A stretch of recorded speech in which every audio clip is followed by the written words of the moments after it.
Assalamualaikum warahmatullahi taala wabarakatuh. Salam sejahtera. Selamat pagi. Apa khabar semua? Diharapkan awak semua berada dalam keadaan sihat dan bahagia di samping keluarga yang tersayang. Okay, insyaAllah kita berjumpa mungkin dalam masa terdekat. Okay. Ada perkembangan gembira lah mungkin lepas Raya Haji. Dan mungkin ini adalah kelas kita secara PDPR yang terakhir. Okay, mungkin yang kali yang terakhir. Dan untuk tugasan. Untuk tugasan suka untuk dimaklumkan. 4C ada 28 orang. 4H pun ada 28 orang. Menjadikan jumlah keseluruhannya adalah 56 orang. Dan daripada 56 orang yang menghantar tugasan kepada saya sebagaimana yang telah pun saya arahkan adalah seramai 26 orang. Baki 26 orang masih lagi belum menghantar sehinggalah ke saat ini. 26 orang. Okey, masih lagi belum menghantar sehinggalah ke saat ini. Nama yang tak hantar akan saya upload dalam grup Telegram. Okey, dan seterusnya saya akan forward kepada PK Pentadbiran lah, PK Academy untuk tindakan susulan. Okey, kerana apabila tidak menghantar tugasan, ini bermakna PDPR itu tidak berjalan bagi individu-individu yang ada masalah, itu telah dikenal pasti. Ini tak ada masalah. Bagi individu yang ada masalah-masalah berkaitan dengan PDPR ini telah pun dikenal pasti oleh pihak sekolah. Jadi ada senarai individu yang memang dia tak ada masalah, dia ada segala kelengkapan yang mencukupi, tetapi dia masih lagi tak buat tugasan-tugasan yang diminta. Okey, tak apa, yang tu saya akan list downkan namanya. Okey, hari ini kita nak pergi kepada bab yang terakhir bagi tingkatan 4, iaitu mengenai pemasyuran kemerdekaan, iaitu kita melihat detik-detik akhir negara kita mencapai kemerdekaan.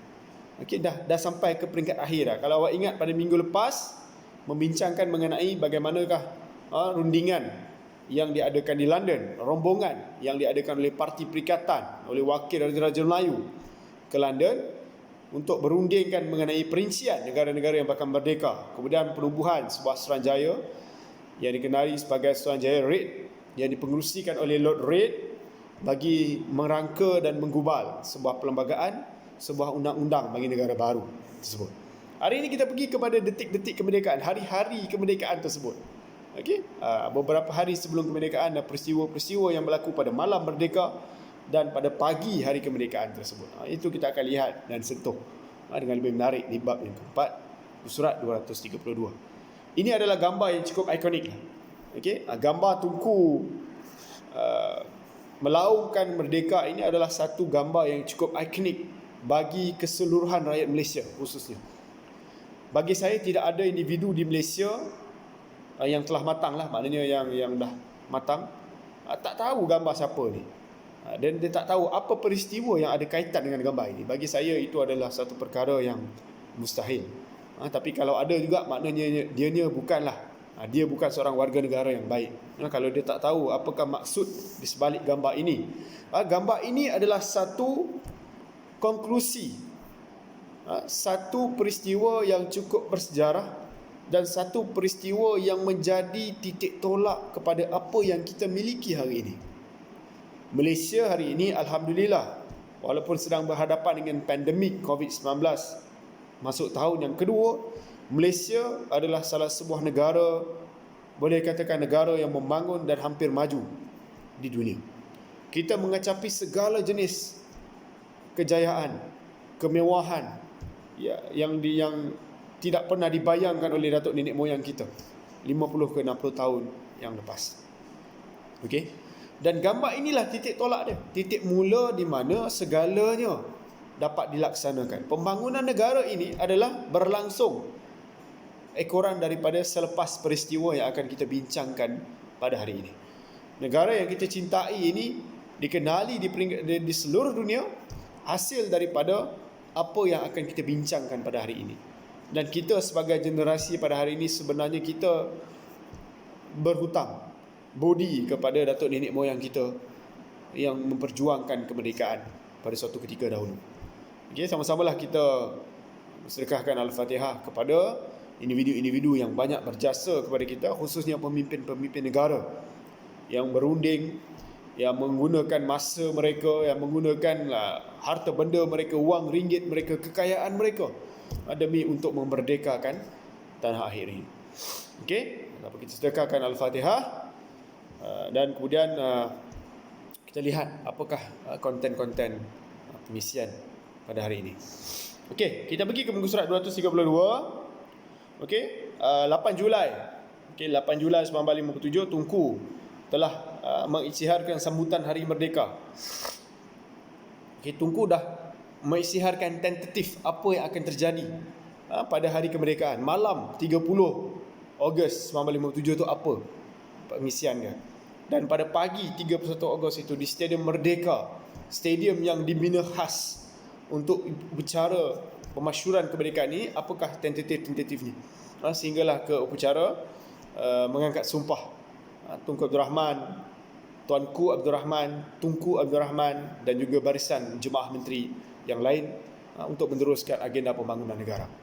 Okey, kemudian 21 Ogos 1957 Stadium Merdeka, iaitu venue untuk upacara pemasyuran kemerdekaan ini disiapkan dalam masa lebih kurang 6 bulan.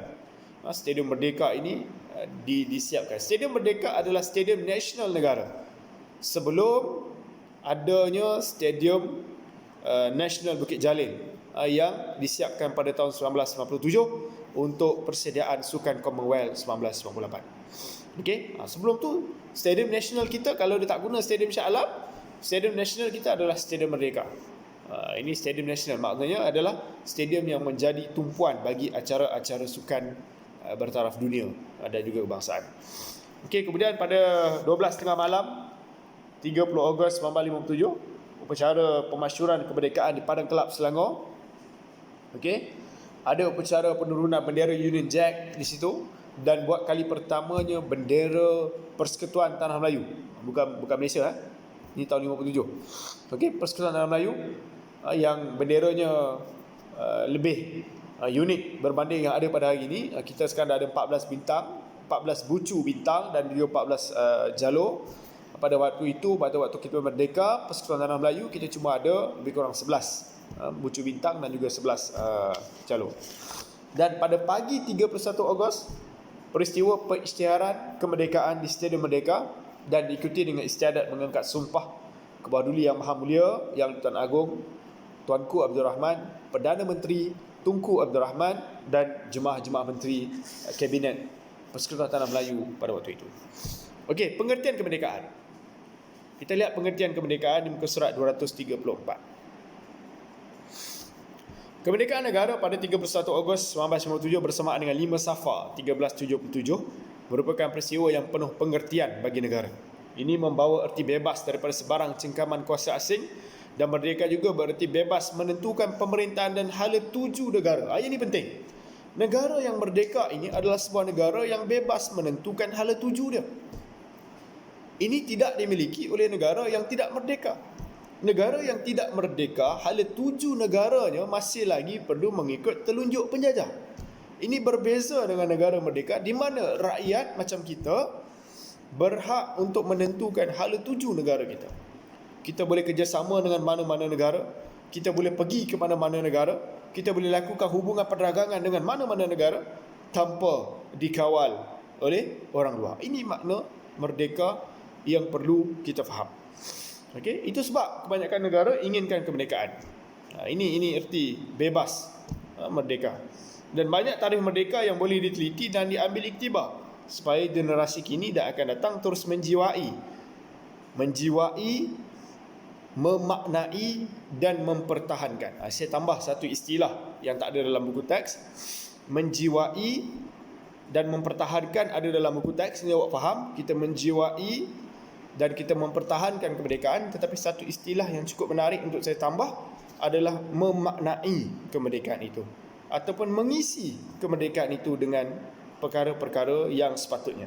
Perkara-perkara yang sepatutnya dilakukan sebagai seorang warga negara. Contoh, seorang pelajar untuk memaknai kemerdekaan adalah dengan kita meneruskan perjuangan kita dalam bidang ilmu, sehinggalah ke tahap yang kita rasa mampu untuk memberikan sumbangan kembali kepada negara. Contoh, guru-guru awak macam saya, kita belajar daripada peringkat PMR zaman saya lah, SPM, kemudian saya pergi STPM, kemudian pergi kepada ijazah sarjana muda saya, dan selepas ijazah sarjana muda umur 24 tahun, maka saya kembali semula ke masyarakat untuk menyumbangkan hikmat bakti saya, mengembalikan semula dan memaknai kemerdekaan itu dengan memberikan pengisian kepada anak bangsa saya yang berada di hadapan pada hari ini. Itu yang dilakukan. Itu kalau dari segi saya lah, dari segi awak adalah untuk belajar sehinggalah sampai satu tahap at least ijazah sarjana muda, dan kemudian awak kembali semula ke masyarakat dan memberikan sumbang khidmat bakti awak kepada masyarakat. Yang bercita-cita nak jadi engineer, kembali kepada masyarakat dan buat apa yang dicita-citakan. Kalau doktor, berikan sumbangan awak sebagai doktor. Kalau guru, beri sumbangan awak sebagai guru. Okey, itu adalah proses memaknai kemerdekaan itu yang lebih baik dan memberikan manfaat kepada negara dan bangsa. Okey. Dan tarikh kemerdekaan menurut Kamus Dewan ialah bebas daripada penjajahan, kurungan atau naungan. Ini makna Kamus Dewan. Dan kemudian ada beberapa pandangan tokoh. Yang ni saya tak sentuh kot. Yang ni awak sentuh sendirilah. Kerana pandangan tokoh ini adalah berbeza. Okey, adalah berbeza mengikut pemikiran mereka. Apa itu merdeka? Maka mereka akan takrifkan kemerdekaan itu mengikut pandangan mereka. Antaranya yang saya nak sentuh adalah apa yang dikatakan oleh Mahatma Gandhi. Mahatma Gandhi ni siapa? Mahatma Gandhi adalah tokoh kemerdekaan bagi negara India. Individu yang berjuang bermati-matian di India. Level dia sama macam Tunku Abdul Rahman lah kalau di Malaysia. Bezanya Mahatma Gandhi tidak sempat menjadi Perdana Menteri India yang pertama. Okey, beza. Tapi perjuang sama macam Tunku Abdul Rahman. Cara perjuangan pun hampir sama, tidak menggunakan kekerasan, berunding dan sebagainya. Apa Mahatma Gandhi kata? Mahatma Gandhi kata kemerdekaan perlu merangkumi politik, ekonomi dan moral. Dan setiap negara berhak menguruskan sendiri negaranya, walaupun sukar setiap komuniti hidup dalam harmoni. Merdeka dari segi politik, bebas daripada kuasa asing. Merdeka dari segi ekonomi, mempunyai ekonomi yang kuat, ekonomi yang tidak dipengaruhi oleh orang asing, ekonomi yang dikuasai oleh anak bangsa, anak negeri itu sendiri. Dan akhirnya merdeka dari segi moral, moral yang baik, tata kelola yang baik. Ini penting dalam memaknai kemerdekaan. Negara kita merdeka, ya, 60 tahun lebih merdeka.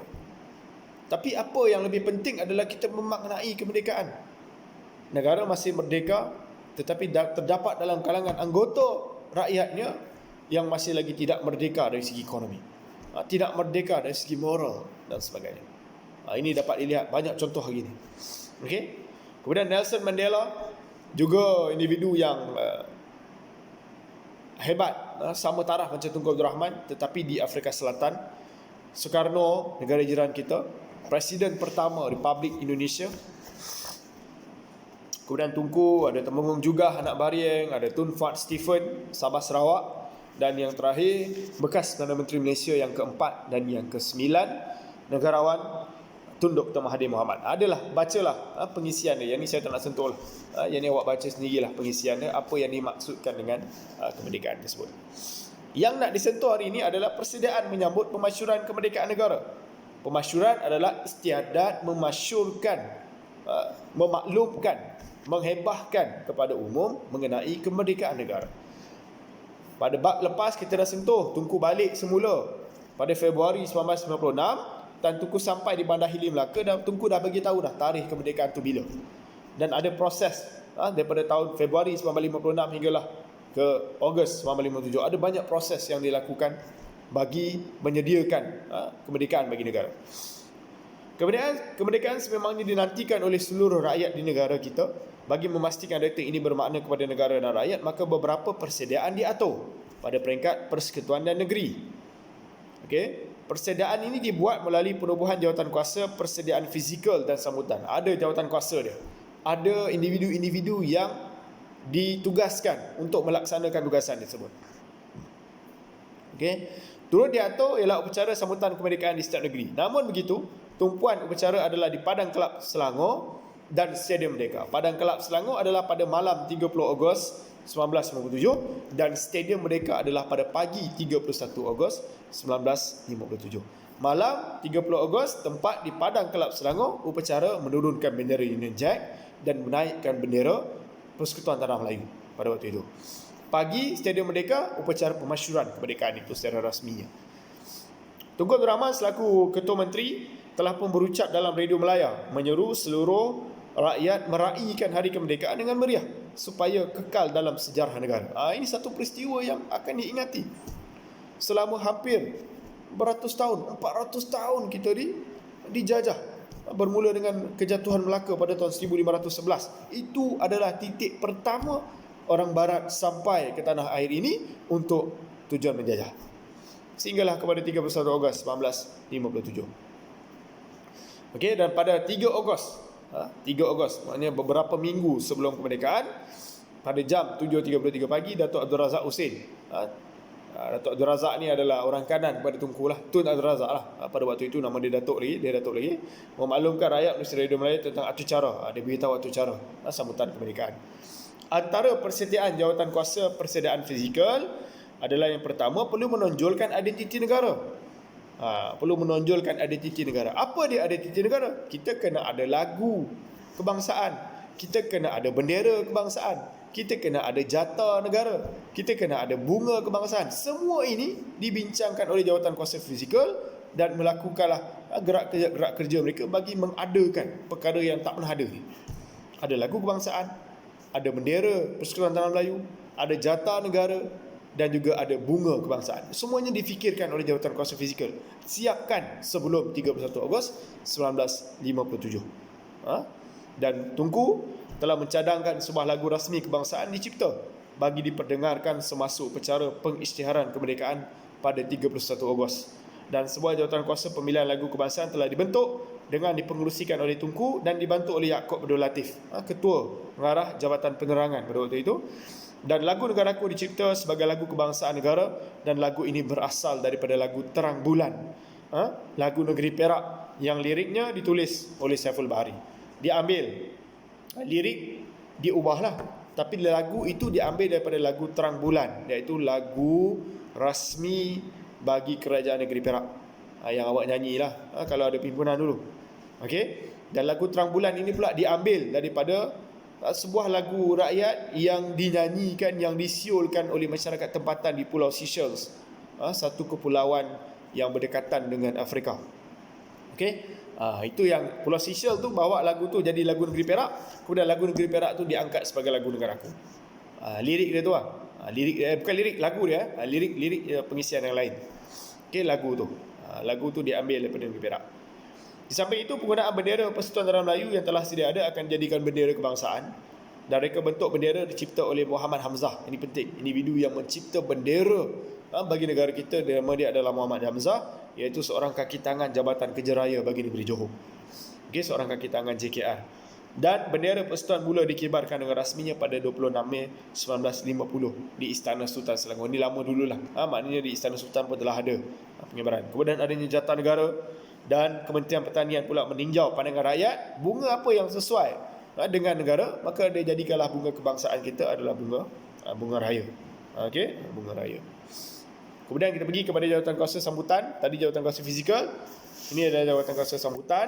Berperanan memeriahkan sambutan pada peringkat ibu kota dan negeri. Bangunan di sekitar bandar, jalan raya dan Padang Kelab Selangor dihiasi dengan lampu. Dia seumpama kita nak meraihkan hari raya Aidilfitri.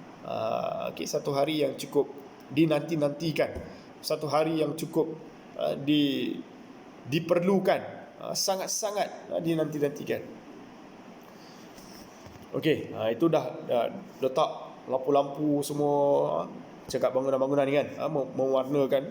Kemudian menteri dan pegawai tinggi kerajaan disediakan pakaian khas ilham daripada Tunku Abdul Rahman sendiri, sejenis pakaian daripada negeri Kedah, iaitu baju maskat yang diubah sesuai, lengkap dengan seluar satin hitam dan bersongket bersamping bertengkolok yang direka untuk menteri. Ini baju yang khas yang Tunku Abdul Rahman pakai semasa upacara perisytiharan pemasyuran kemerdekaan tersebut. Okey. Dan kerajaan menganjurkan khususan berkaitan dengan protokol yang diikuti oleh sebanyak 300 orang pegawai kerajaan selama 3 hari. Ada khusus dia supaya perjalanan pada 31 Ogos 1997 ini berjalan dengan lancar. Ada khusus yang perlu diikuti. Protokol dia, ada etiket dia. Dan selain itu, pegawai kerajaan dan kaki tangan kerajaan diberikan gaji seminggu lebih awal. Diberi gaji seminggu lebih awal supaya semasa hari kemerdekaan itu gaji itu dapat digunakan. Maknanya memang macam hari raya. Memang diraikannya secara besar-besaran. Okey. Kemudian detik pemasyuran kemerdekaan negara, kita bermula dengan apa yang terjadi pada malam 30 Ogos 1957 di Padang Kelab Sultan Sulaiman. Kalau hari ini dekat KL lah. Kalau dulu ni Padang Kelab Sultan Selangor. Padang Kelab Sultan Sulaiman ni di Selangor. Padang Kelab Selangor ni di negeri Selangor. Tapi pada hari ini Padang Kelab Selangor ni betul-betul terletak di Kuala Lumpur lah, yang telah pun diangkat sebagai wilayah persekutuan. Okey, di depan bangunan Sultan Abdul Samad ada padang, di situlah Padang Kelab Selangor pada peringkat itu. Permulaan sambutan diraihkan pada malam 30 Ogos. Dan menjelang tengah malam, jalan raya sekitar bandar Kuala Lumpur dipenuhi dengan kenderaan. Jalan sesak dengan kereta, bas, beca, basikal serta berjalan kaki menuju ke Padang Kelab Selangor. Suasana malam penuh meriah, diterangi lampu hiasan dan kedai dibuka sehingga larut malam. Okey, awak boleh scan ni detik perisyaran kemerdekaan ni. Dia akan link awak kepada satu video di YouTube apa yang terjadi pada malam tersebut. Okey, nanti ada masa scan. Okey, 10 malam, tak apalah, nanti video ni saya attach dekat Telegram. Saya bagi dekat grup. Okey, 10 malam, sebanyak 300 orang wakil Parti Perikatan dari Persatuan Tanah Melayu dan Singapura berpakaian baju hitam diketuai oleh Sardun Jubir mengambil tempat duduk.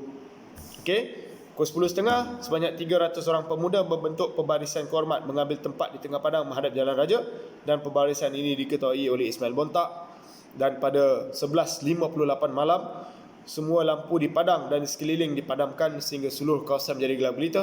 Dan pada tepat pukul 12 malam 31 Ogos 1957, lampu dipasang semula apabila jam besar berbunyi menandakan detik 12.30 malam dan diikuti dengan laungan merdeka oleh orang ramai.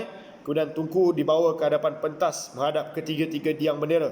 Seterusnya bendera Union Jack mula diturunkan dengan iringan lagu God Save the Queen, iaitu lagu rasmi bagi kerajaan Britain yang dimainkan sebagai tanda berakhirnya pentadbiran British Tanah Melayu, dan bendera Union Jack diturunkan dan disambut dengan tepukan dan juga lawangan merdeka, dan kemudiannya bendera Persekutuan Tanah Melayu dinaikkan dan diiringi dengan lagu Negaraku yang diperdengarkan buat kali yang pertama. Ini buat kali pertama lagu Negaraku itu diperdengarkan dan dinyanyikan dengan penuh rasa syukur, dan diikuti dengan sorakan merdeka yang dilaungkan oleh sebanyak 7 kali. Dan Tunku Abdul Rahman memberikan tabik hormat semasa bendera Persekutuan Tanah Melayu dinaikkan. Ini adalah detik momen yang cukup bersejarah bagi negara kita. Ini adalah detik yang sentiasa akan segar dalam diri setiap individu di negara kita yang sayangkan negaranya. 12.10, Tunku Abdul Rahman menerima tabik hormat dan kemudiannya memeriksa pembarisan perwakilan negeri. Beliau kemudian mengambil tempat di atas pentas pasukan pemuda perikatan seramai 24 orang. Pasukan pemuda Parti Perikatan yang seramai 24 orang diketuai oleh Abdul Majid Osman tampil membawa dulang berisi rantai emas yang tergantung padanya sebutir pingat emas. Macam upacara menggalung pingat dalam sesuatu acara sukan kan. Okey, bagi pingat emas. Dan bapa dekat pingat itu berukir peta semenanjung Tanah Melayu serta gambar Tunku, dan di tepi bulatan peta ditulis perkataan bapa kemerdekaan tanah air. Medal dia sarungkan medal kepada Tanah Melayu. Dan rantai emas ini telah pun dikalungkan oleh Tun Sardun Jubir, seorang ahli pemuda Parti Perikatan pada waktu itu, dan melaungkan, Tunku Abdul Rahman melaungkan bapa kemerdekaan tanah air sebanyak 3 kali. Okey. Dan kemudiannya pada pukul 12.55, majlis diakhiri dengan bacaan doa selamat oleh Tuan Haji Mas'ud Hayati. Ada majlis, ya. Ada upacara keagamaan sikit. Kita tamatkan dengan bacaan doa. Itu pada malam 30 Ogos 1957. Kita lihat apa yang terjadi pada pagi 31 Ogos 1957 bertempat di Stadium Merdeka. Pada pagi 31 Ogos 1957 di Stadium Merdeka, Upacara sambutan kemerdekaan diadakan dengan gemilang. Perarakan barisan pasukan tentera dan orang ramai dianggarkan berjumlah 20,000 orang telah pun memajiri stadium. Stadium, kapasiti stadium adalah 20,000, penuh 20,000. Taklah besar sangat. Stadium hari ni boleh sampai, kalau stadium nasional Bukit Jalil itu sampai 90,000. Tapi ini stadium Merdeka, awal, peringkat awal. Mereka datang seawal 6 pagi, dan walaupun hujan turun pada peringkat awal, pagi itu memang hujan, dan Tunku Abdul Rahman telah pun berdebar. Macam mana kita nak buat acara dekat stadium dalam keadaan hujan. Namun akhirnya hujan itu pun berhenti, dan ini menandakan bumi ini diberkati semasa hari kemerdekaannya. Okey. Mereka tidak berganjak menantikan saat yang menggembirakan. Dah masuk pukul 6 pagi lagi, terpacak dah dekat stadium. Di atas pentas kelihatan Raja-Raja Melayu, 9 orang Raja-Raja Melayu, dan juga wakil daripada pemerintah Britain, iaitu wakil pada Queen Elizabeth II, iaitu Duke of Gloucester, serta beberapa pegawai tinggi British yang dipayungi oleh Bindwanda. Bindwanda adalah pekerja di istana, yang bertindak melakukan kerja-kerja lah di istana. Kalau awak tengok gambar ni, awak boleh nampak lah Raja-Raja Melayu, dan di tengah ni adalah Duke of Gloucester tadi, yang dipayungi oleh Bindwanda, dan di hadapannya adalah Tunku Abdul Rahman sedang melaungkan kemerdekaan. Okey, 8.15 pagi Tunku tiba, disusuli dengan ketibaan Raja-Raja Melayu dan juga Yang di-Pertuan Agong serta Permaisuri serta Duke and Duchess of Gloucester. Kedengaran bunyi nafiri pada setiap kali pembesar negara yang tiba. Nafiri adalah alat kebesaran diraja, alat muzik kebesaran diraja yang dimainkan dalam sesuatu upacara khas yang ada padanya kedatangan duli-duli yang Maha Mulia Raja-Raja Melayu. Duke of Gloucester yang mewakili kerajaan British telah memberikan ucapan dan menyerahkan surat perlembagaan serah kuasa kepada Tunku Abdul Rahman. Okey, dan Tunku telah pun membaca pemasyuran kemerdekaan. Ini pemasyuran kemerdekaan ada dua, satunya bahasa Melayu tulisan Jawi, dan juga yang satu lagi bahasa Melayu tulisan Rumi. Okey, ini Declaration of Independence lah. Alamak, hilang pula. Okey, Declaration of Independence maknanya pemasyuran kemerdekaan itu surat serah kuasa daripada Britain kepada tanah Melayu, dan dengan tangan di udara, Tunku telah pun melaungkan merdeka sebanyak 7 kali dengan gemanya dan disahut oleh para hadirin yang terdiri daripada pelbagai bangsa. Kemudian disusuli dengan laungan azan. Yang ni yang ramai kadang-kadang lupa. Di sebalik laungan merdeka, selesai laungan merdeka, diikuti dengan laungan azan. Kita sebagai orang Islam, kita nak menandakan rasa syukur kita kehadirat Allah Subhanahu Wa Taala, kita laungkan azan pada waktu itu, yang dilaungkan oleh Ustaz Hasan Azhari. Ustaz Hasan Azhari yang sayup kenegaraan menandakan rasa kesyukuran terhadap kemerdekaan negara kita. Ustaz Hasan Azhari ni, okey, ayahanda kepada pelakon, kalau awak kenal lah, pelakon Jalaluddin Hasan, ayahandanya yang melaungkan azan pada waktu itu. Dan majlis diteruskan dengan menaikkan bendera Persekutuan Tanah Melayu sama macam yang terjadi pada malam 30 Ogos, sambil diiringi lagu kebangsaan iaitu Negaraku, dan sebanyak 101 das tembakan dilepaskan menandakan Persekutuan Tanah Melayu menjadi sebuah negara yang bebas dan merdeka. Das tembakan ni das meriam lah, tembakan meriam. Okey, dan ini adalah pakaian khas yang dikatakan tadi, yang direka oleh Tunku, yang dibawa daripada negeri Kedah sebagai pakaian rasmi untuk upacara kemerdekaan ini. Okey, dah ada gambar-gambar. Kemudian pada pukul 11 pagi istiadat mengangkat sumpah Yang Tuan Agong diadakan di Balai Seri. Selesai upacara di stadium, diteruskan dengan pula upacara di Istana Negara. Istiadat mengangkat sumpah Yang di-Pertuan Agong dan juga Perdana Menteri dan jemaah-jemaah menteri mengangkat sumpah jawatan mereka, dan majlis jamuan di residensi diadakan bagi mengucapkan selamat jalan kepada bekas Pesuruhjaya Tinggi British Sir Donald McGilvery. Okey, Sir Donald McGilvery, kalau gambar tadi yang berwarna bajunya yang berwarna putih tu lah. Okey, kemudian Sir Donald McGilvery dan isteri berlepas dari lapangan terbang Kuala Lumpur ke England, dan beliau diberikan perkhidmatan dengan permandani merah. Ini menandakan mereka adalah antara pemerintah tertinggi terakhir yang British ada di tanah Melayu, dan kemudian menandakan negara kita telah pun mencapai kemerdekaan. Dengan melalui sejarah perjuangan yang panjang dan berliku, negara kita akhirnya mencapai kemerdekaan. Kemerdekaan sebelum ini diperjuangkan dengan pelbagai cara. Okey, sebelum era perjuangan secara rundingan ini, kita dah belajar dulu masa Form 3, era di mana rakyat di tanah Melayu ini menuntut kemerdekaan dengan cara kekerasan, menggunakan senjata. Tok Janggo, Datuk Bahman, Mat Kilau dan sebagainya, itu kita dah sentuh masa Form 3.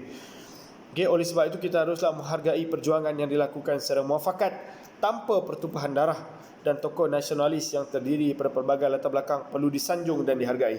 Hal ini demikian kerana tanpa jasa mereka, kita tidak dapat merasai kemakmuran dan kesejahteraan pada hari ini. Sebagaimana yang saya sebutkan tadi, kita pada hari ini amat terhutang budi kepada individu-individu yang telah pun memerdekakan negara ini. Tanpa mereka mungkin kita akan merdeka dengan lebih lewat, atau mungkin kita pun tidak mencapai lagi kemerdekaan. Kemudian kita tengok kesan kemerdekaan. Apa kesan kemerdekaan pada negara kita? Terbagi kepada politik, ekonomi dan juga sosial. Politik, ekonomi dan sosial. Dari segi politik, apa yang penting dari segi politik adalah apabila merdeka, rakyat kita yang menentukan hala tuju masa depan negara. Ahli-ahli politik, Perdana Menteri, Barisan Jemaah Menteri, dasar-dasar negara, semuanya adalah daripada kalangan rakyat di negara kita. Kita yang tentukan, bukan lagi orang asing. Bukan lagi mengikut telunjuk individu-individu daripada negara lain. Kita yang menentukan. Kita tu maksudnya rakyat negara kita lah. Dari segi politik, kita mula mengamalkan sistem raja berperlembagaan. Setelah mereka, negara kita mengamalkan konsep raja berperlembagaan yang sampai hari ini. Yang di-Pertuan Agong menjadi ketua utama negara dengan bidang kuasa tertentu. Cuma pemerintahan dilaksanakan oleh Perdana Menteri dan Jemaah Menteri. Kita ada yang Tuan Agong, kita ada Raja-Raja Melayu, tetapi mereka bertindak sebagai simbol kuasa, yang kuasanya diturunkan kepada Perdana Menteri dan juga Barisan Jemaah Menteri tadi. Mereka inilah yang menjalankan tanggungjawab sebagai pemerintah. Raja kita kekalkan, kita tak buang. Sama sebagaimana negara Britain lah, mereka masih ada lagi raja, mereka masih ada lagi queen, tetapi yang memerintah negara tersebut adalah Perdana Menteri mereka, sama macam Malaysia. Kemudian kita buat amalan demokrasi berparlimen.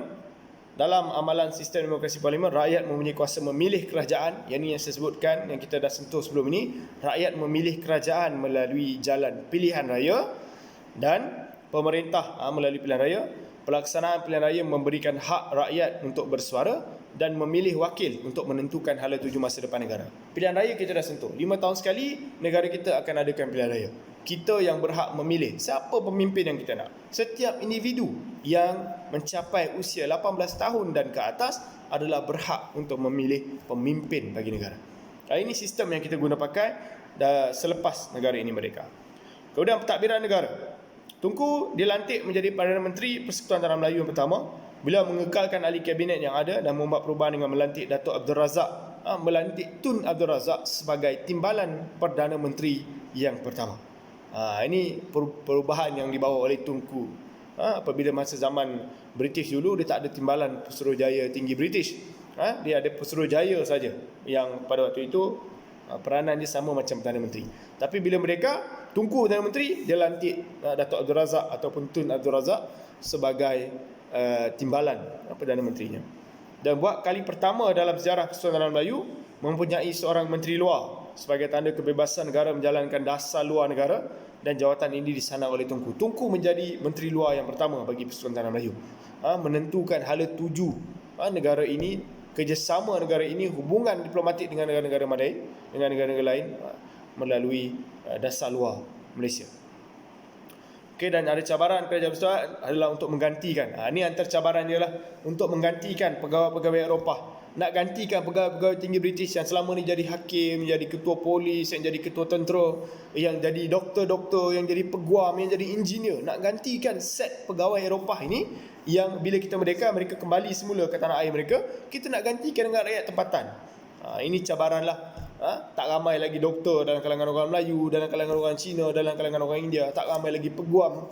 Ini cabaran yang dihadapi. Kita terpaksa mengisi kekosongan yang ditinggalkan oleh bangsa Eropah ini, yang sekian lama memang dah arif tentang bidang kerja mereka. Ini antara cabaran yang dihadapi. Hari ini bukan cabaran, ini bersepah lah doktor dalam kalangan orang Melayu, Cina, India. Bersepah dalam kalangan Melayu yang menjadi guru, yang menjadi pentadbir, yang menjadi pegawai tinggi, yang menjadi pegawai bank dan sebagainya. Tapi semasa kita mula merdeka, perkara itu adalah begitu asing kepada rakyat di tanah Melayu. Tak ramai doktor dalam kalangan orang Melayu. Okey.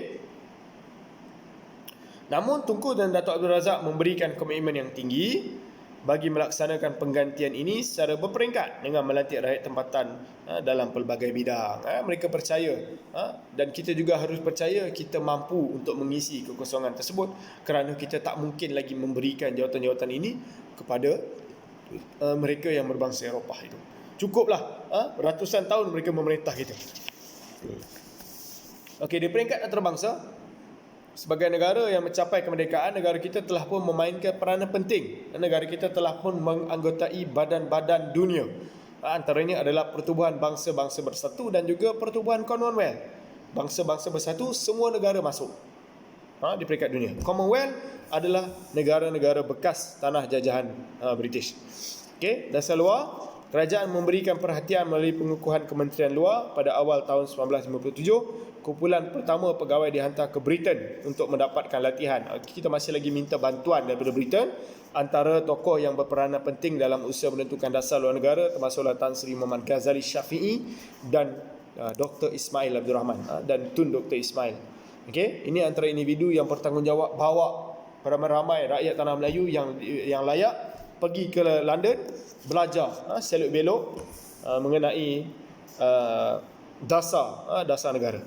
Kemudian kita turut menganggotai Commonwealth, pertubuhan negara-negara bekas tanah jajahan British.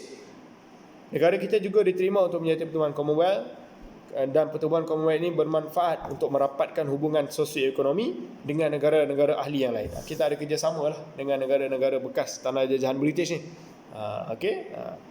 Sebab kita ada persamaan.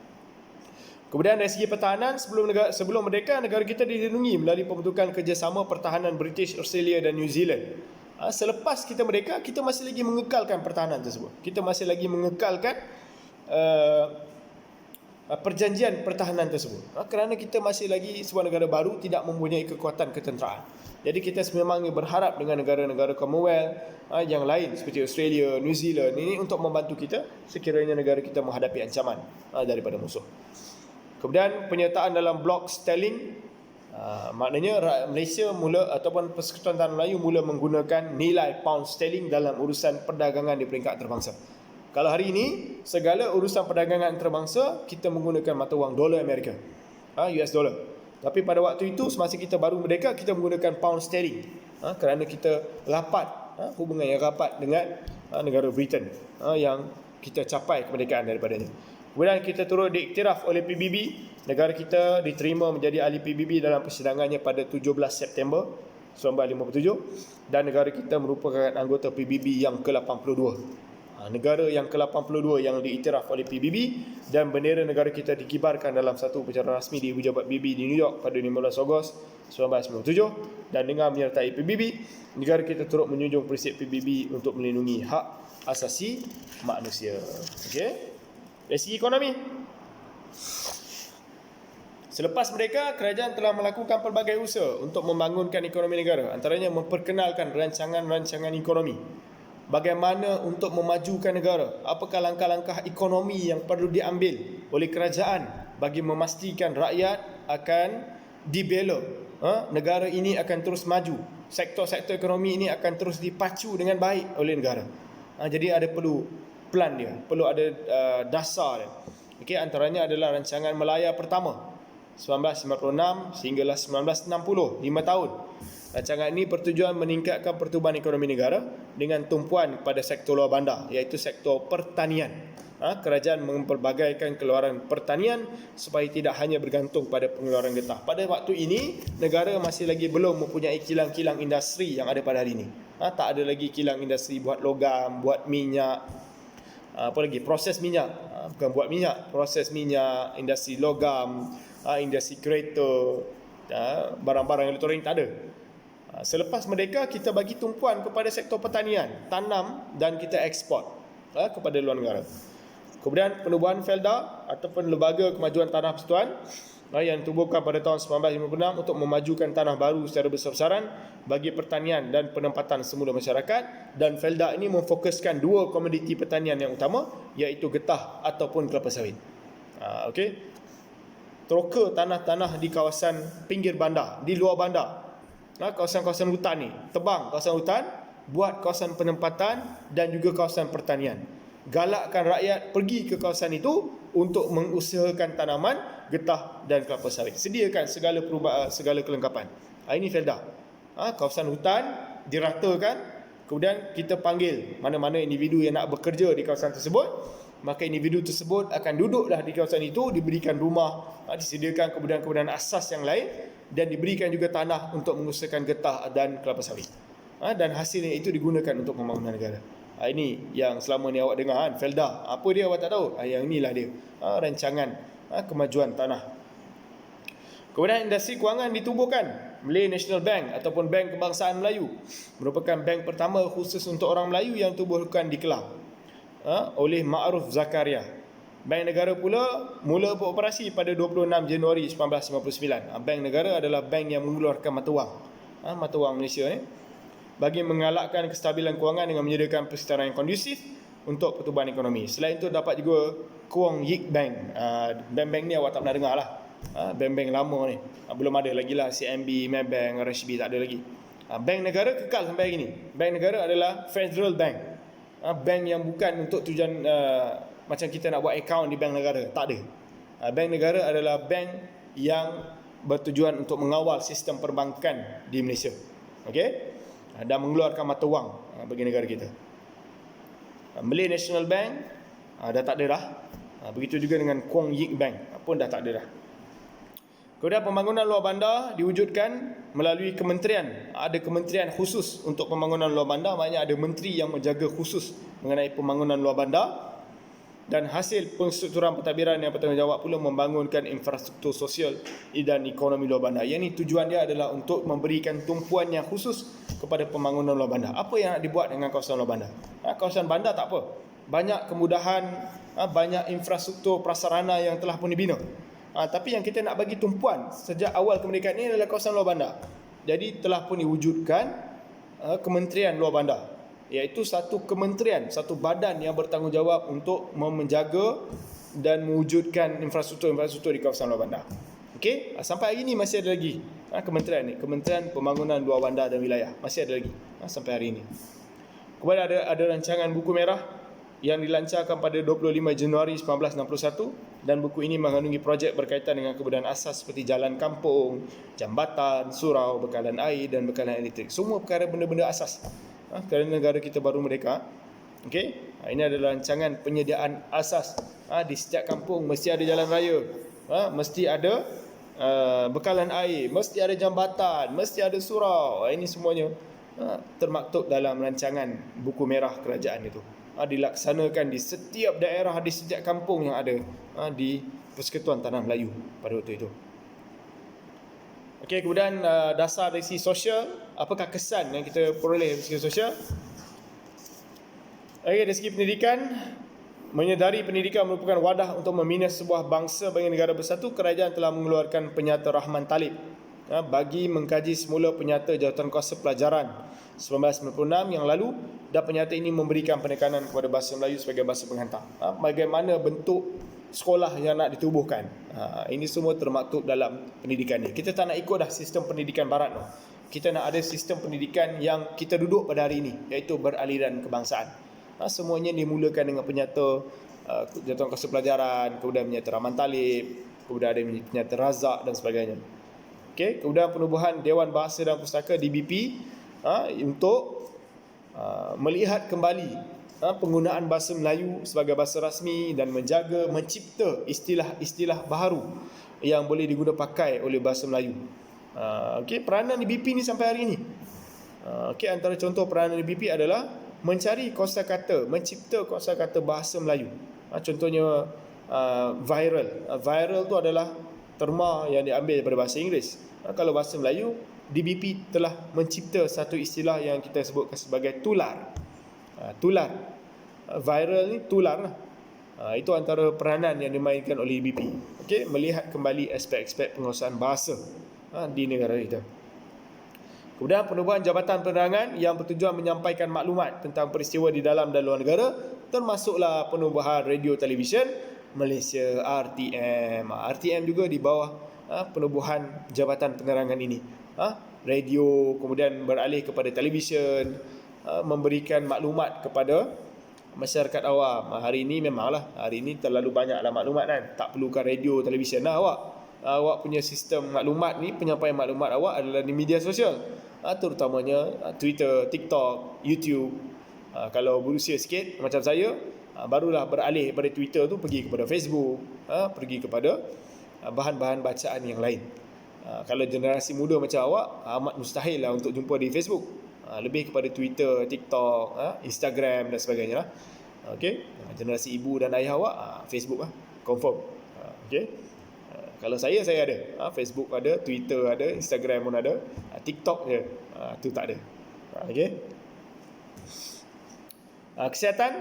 Pusat kesihatan dan hospital ditubuhkan untuk meningkatkan sosioekonomi di luar bandar. Mulalah penubuhan hospital lebih banyak, pusat-pusat kesihatan lebih banyak di setiap daerah. Ada hospital, ada klinik kerajaan, bagi tujuan menjaga keselamatan dan kesihatan rakyat pada waktu itu. Dan kemudian adalah penubuhan kemudahan-kemudahan asas yang lain seperti air dan juga elektrik. Yang ini antara perkara-perkara asas yang diberikan perhatian oleh kerajaan pada waktu itu, sebagai tanda negara kita mencapai kemerdekaan. Kita mesti berbeza dengan apa yang British buat pada waktu itu. Kalau British nak buat sekolah, dia buat sekolah aliran Inggeris. Kita dah merdeka, takkan kita nak teruskan sekolah aliran Inggeris? Kita buat sekolah aliran kebangsaan. Kalau British dulu tak fikir pasal bekalan elektrik, bekalan air bersih kepada rakyat. Sebagai negara merdeka yang telah pun diperintah oleh rakyatnya sendiri, mestilah memikirkan perkara-perkara yang tidak difikirkan oleh penjajah tersebut. Penjajah memang dia tak fikirlah, sebab bukan negara dia. Tapi sebagai sebuah negara merdeka, Tunku telah pun memikirkan perkara-perkara ini dan perlu dilengkapkan perkara-perkara asas ini kepada kita. Dan Alhamdulillah, saya rasa tidak ada pun dalam kalangan awak yang berada di hadapan saya ni lahir-lahir kena ambil air dekat perigi. Lahir-lahir rumah dia tak ada elektrik, kena pakai lilin. Saya rasa tak ada.